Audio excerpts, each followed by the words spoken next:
Sihat bang? Sihat. Alhamdulillah sihat. Sihat bang. Saya minta izin bang, tumpah lalu sikit.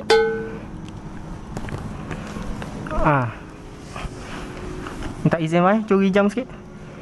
Boleh. Ambil dah. Tak marah bang?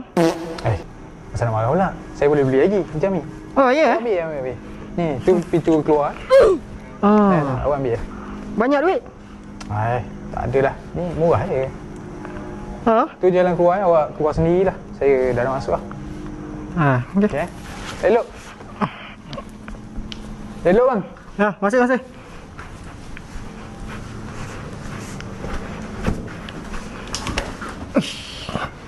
Boleh lah aku mari rompak pergi rumah ni. Bukan mari rompak, mari pinjam barang jam rumah ni. Abang tu pun baik pula tu.